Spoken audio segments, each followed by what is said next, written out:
Indian car மார்க்கெட்ல கடந்த மாதம் கார் விற்பனை நிலவரம் எந்த மாதிரி இருக்கு, டாடா, மஹிந்திரா, ஹியூண்டே போன்ற நிறுவனங்களுக்கு இடையே இருந்த போட்டி எந்த மாதிரி மாறி இருக்கு அப்படிங்கிற கம்ப்ளீட் இன்ஃபர்மேஷனை இந்த சேல்ஸ் ரிப்போர்ட்டை வச்சு குயிக்கா பார்த்தலாம். கடந்த மாத விற்பனையில எப்பவும் போல 14வது இடத்துல ஜீப் நிறுவனம் இருக்கு. வெறும் 251 கார்கள் மட்டுமே விற்பனை செஞ்சிருக்காங்க ஒட்டுமொத்த இந்தியாவிலையும். கடந்த வருடத்தை கம்பேர் பண்ணும்போது 14.3% வீழ்ச்சியும் சந்திச்சிருக்காங்க ஜீப் நிறுவனம். 13வது இடத்தை பிடிச்சிருக்கிறது சிட்ரோயின் நிறுவனம். சர்ப்ரைசிங்லி இந்த நிறுவனம் growth பாத்ல இருக்கு அப்படின்னு சொன்னா அது மிகையாகாது. 950 கார்கள் விற்பனை செஞ்சிருக்காங்க. கடந்த வருடம் இதே சமயத்தில் 268 கார்கள் தான் விற்பனை செஞ்சிருக்காங்க. கடந்த வருடத்தை கம்பேர் பண்ணும்போது 254% வளர்ச்சி சந்திச்சிருக்கு சிட்ரோயின் நிறுவனம். அவங்க ரீசெண்டா Basalt X, C3 Aircross X, இந்த எல்லா கார்களுக்குமே நெசசரி அப்கிரேட் கொடுத்து லான்ச் பண்ணியிருந்தாங்க. இதன் காரணமா பெட்டர் ரெஸ்பான்ஸ் கிடைக்குது இந்த ப்ராடக்ட்ஸ்க்கு. 12வது இடத்தை பிடிச்சிருக்கிறது நிசான் நிறுவனம். 2230 கார்களை விற்பனை செஞ்சிருக்காங்க. கடந்த வருடம் இதே சமயத்தில் 2328 கார்கள் விற்பனை செஞ்சிருந்தாங்க.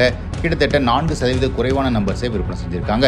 நிசான் நிறுவனத்தை பொறுத்த வரைக்கும் அவங்க ரீசெண்டாக லான்ச் பண்ண போற டெக்டான் அவங்களுக்கு முக்கியமான ப்ராடக்டாக இருக்க போகுது. ட்ரைபரோட ரீபேஜ் வெர்ஷனான கிராவிட்டியும் லான்ச் பண்ணியிருக்காங்க. இதன் காரணமாக கூறிய விரைவில் சேல்ஸ் வால்யூம்ல இம்ப்ரூவ்மெண்ட் இருக்கும் அப்படின்னு எதிர்பார்க்கப்படுது. 11வது இடத்தை பிடிச்சிருக்கிறது ஃபோக்ஸ்வேகன் நிறுவனம். 2639 கார்களை விற்பனை செஞ்சிருக்காங்க. கடந்த வருடம் இதே சமயத்தில் 3110 கார்களை விற்பனை செஞ்சிருந்தாங்க. கிட்டத்தட்ட 15% வீழ்ச்சி சந்திச்சிருக்காங்க ஃபோக்ஸ்வேகன் நிறுவனம். மற்ற நிறுவனங்களை கம்பேர் பண்ணும்போது ஃபோக்ஸ்வேகன் நிறுவனம் அவங்களுடைய ப்ராடக்ட் லைனப்ல மாஸ் மார்க்கெட்டுக்கான கார்களை கான்சென்ட்ரேட் பண்ணணும் அப்படிங்கிறது எல்லாருடைய விருப்பமாக இருக்கு. 10வது இடத்தை பிடிச்சிருக்கிறது ரெனோ நிறுவனம். 3495 கார்களை விற்பனை செஞ்சிருக்காங்க. கடந்த வருடத்தை கம்பேர் பண்ணும்போது 30% வளர்ச்சி சந்திச்சிருக்காங்க. இதற்கு முக்கியமான காரணம் அவங்க ரீசெண்டாக லான்ச் பண்ண ட்ரைபர் மற்றும் கைகரோட ஃபேஸ் லிஃப்ட். இது கூடவே டஸ்டரும் வெளியாக போகுது அப்படிங்கிறதுனால ஓவரால் சென்டிமெண்ட் நல்லா இருக்கு. 9வது இடத்தை எம்ஜி நிறுவனம் பிடிச்சிருக்காங்க. 4957 கார்கள் விற்பனை செஞ்சிருக்காங்க. கடந்த வருடம் இதே சமயத்தில் 4000 கார்களை விற்பனை செஞ்சிருந்தாங்க. கிட்டத்தட்ட 23.9% வளர்ச்சியை சந்திச்சிருக்காங்க. And single handedly MG Windsor மட்டுமே இந்த சேல்ஸ் வால்யூமுக்கு முக்கியமான காரணமாக இருக்கு. 8வது இடத்தை பிடிச்சிருக்கிறது ஹோண்டா நிறுவனம். 5629 கார்களை விற்பனை செஞ்சிருக்காங்க. கடந்த வருடம் இதே சமயத்தில் 5616 கார்களை விற்பனை செஞ்சிருந்தாங்க. கிட்டத்தட்ட ஒரே நம்பர்ஸ் தான் விற்பனை செய்கிறாங்க. ஹோண்டா எலிவேட் மற்றும் அமேஸ் டீசென்டான நம்பர்ஸில் விற்பனை ஆகுது. 7வது இடத்தை பிடிச்சிருக்கிறது ஸ்கோடா நிறுவனம். 6361 கார்களை விற்பனை செஞ்சிருக்காங்க. கடந்த வருடம் இதே சமயத்தில் 5583 கார்களை விற்பனை செஞ்சிருந்தாங்க.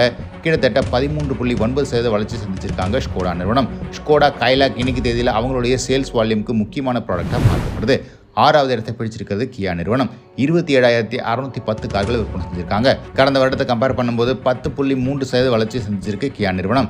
ரீசெண்டாக லான்ச் பண்ணப்பட்ட கியா செல்டோஸ் அவங்களுக்கு பெரிய சக்ஸஸாக மாறி இருக்கு. 5வது இடத்தை பிடிச்சிருக்கிறது டொயோட்டா நிறுவனம். 30737 கார்களை விற்பனை செஞ்சிருக்காங்க. கடந்த வருடத்தை கம்பேர் பண்ணும்போது 16.4% வளர்ச்சியோட டொயோட்டா நிறுவனம் இந்தியன் மார்க்கெட்டில் டாப் செல்லிங் மேனுஃபேக்சர் லிஸ்ட்டில் 5 இடங்களுக்குள்ள வந்திருக்காங்க. 4வது இடத்தை பிடிச்சிருக்கிறது ஹியூண்டே நிறுவனம். 52407 கார்களை விற்பனை செஞ்சிருக்காங்க. கடந்த வருடம் இதே சமயத்தில் 47727 கார்கள் விற்பனை செஞ்சிருந்தாங்க. கிட்டத்தட்ட 10% வளர்ச்சி சந்திச்சிருக்காங்க. டிஸ்பைட் இவ்வளவு growth இருந்தும் கூட மஹிந்திரா, டாடா நிறுவனங்களிடம் அவங்களுடைய சேல்ஸ் வால்யூமோட ஷேரை விட்டு கொடுத்துருக்காங்க. 3வது இடத்தை பிடிச்சிருக்கிறது மஹிந்திரா நிறுவனம். 60018 கார்களை விற்பனை செஞ்சிருக்காங்க. கடந்த வருடத்தை கம்பேர் பண்ணும்போது 19% வளர்ச்சி சந்திச்சிருக்காங்க. மஹிந்திராவோட ரீசெண்டான எலக்ட்ரிக் கார்களுடைய சக்ஸஸ் இந்த நம்பர்ஸ்க்கு கான்ட்ரிபியூட் பண்ணுது. 2வது இடத்தை டாடா மோட்டார்ஸ் பிடிச்சிருக்காங்க. கன்சிஸ்டண்டாக டாடா மோட்டார்ஸ் செகண்ட் பொசிஷனில் தக்க வச்சுட்டு இருக்காங்க. 62329 கார்களை விற்பனை செஞ்சிருக்காங்க. கடந்த வருடத்தை கம்பேர் பண்ணும்போது 34% வளர்ச்சி செஞ்சிருக்கு டாடா மோட்டார்ஸ். ஆஃப் லேட் டாடா மோட்டார்ஸோட எலக்ட்ரிக் கார்களோட சேல்ஸ் வால்யூம் மறுபடியும் அதிகரிக்க தொடர்ந்திருக்கு. அண்ட் ஃபர்ஸ்ட் பொசிஷனில் மாருதி சுசுகி இருக்கு. 1,61,1000 கார்கள் விற்பனை செஞ்சிருக்காங்க. கடந்த வருடம் கிட்டத்தட்ட இதே நம்பர்ஸ் தான் விற்பனை செஞ்சிருந்தாங்க. கிட்டத்தட்ட ஒட்டுமொத்த இந்தியாவோட 40% கார் விற்பனையை மாருதி சுசுகி நிறுவனம் மட்டுமே பண்ணுறாங்க. ஸோ ஓவராலாக ஃபோக்ஸ்வேகன், நிசான் மற்றும் ஜீப் நிறுவனங்களை தவிர மற்ற எல்லா நிறுவனங்களுமே டீசெண்டாக பெர்ஃபார்ம் பண்ணியிருக்காங்க February 2026.